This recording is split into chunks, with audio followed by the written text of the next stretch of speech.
Hi అండి. ఇప్పుడు ఆరి stem stitch చూద్దాం.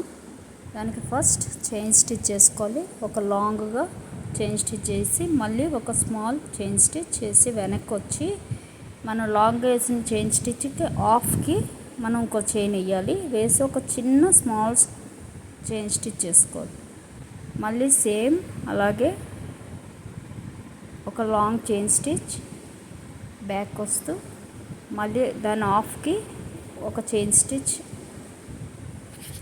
మళ్ళీ ఒక స్మాల్ చైన్ స్టిచ్, మళ్ళీ లాంగ్ చైన్ స్టిచ్ చేయాలి. మళ్ళీ ఒక స్మాల్ చైన్ స్టిచ్, మళ్ళీ లాంగ్ దానికి హాఫ్కి ఒక చైన్ స్టిచ్, ఒక స్మాల్ చైన్ స్టిచ్.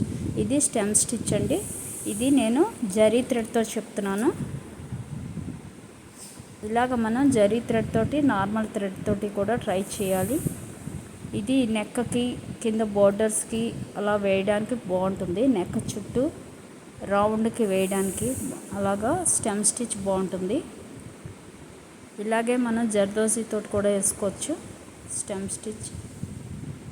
అలాగే బీడ్స్ తోటి వేసుకోవచ్చు. చమ్కీ బీడ్స్ ఇలా వేటితోటైనా వేయచ్చు స్టెమ్ స్టిచ్. చూసారు కదా, ఒక లాంగ్ చైన్ స్టిచ్, ఒక స్మాల్ చైన్ స్టిచ్, మళ్ళీ ఒక హాఫ్కి ఒక లాంగ్ వేసి ఒక చిన్న స్మాల్ స్టిచ్ చేయాలి.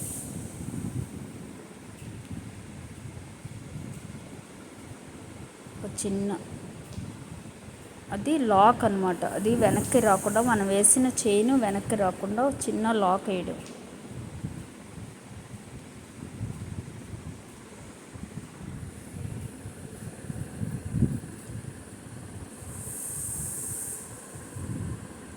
ఇది దగ్గరగా వేసుకోవాలి, లేదంటే లావుగా వచ్చేస్తుంది. జరీ థ్రెడ్తో వేసేటప్పుడు సింగిల్ లైన్ మీదే వేయాలి, లేదంటే చిక్కు పడుతుంది బాగా.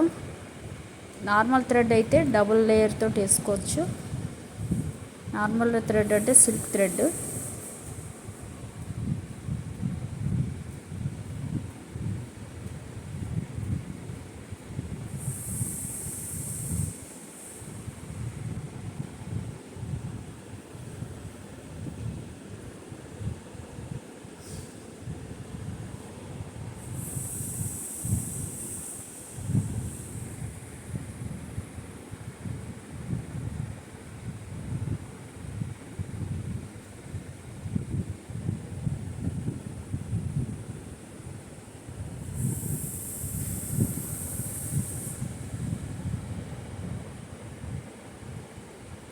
ఇలాగే చివరి వరకు వేసుకుంటూ వెళ్ళాలి.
చూసారు కదా, బాగా వచ్చింది అనుకుంటే ఇలాగే చివరి వరకు వేసేసి అన్నాట్ వేసేయచ్చు.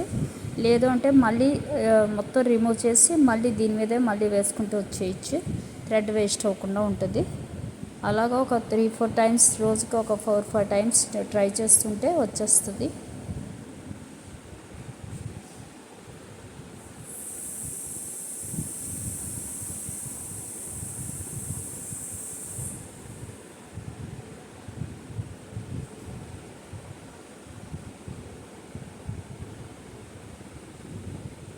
ఇంతే.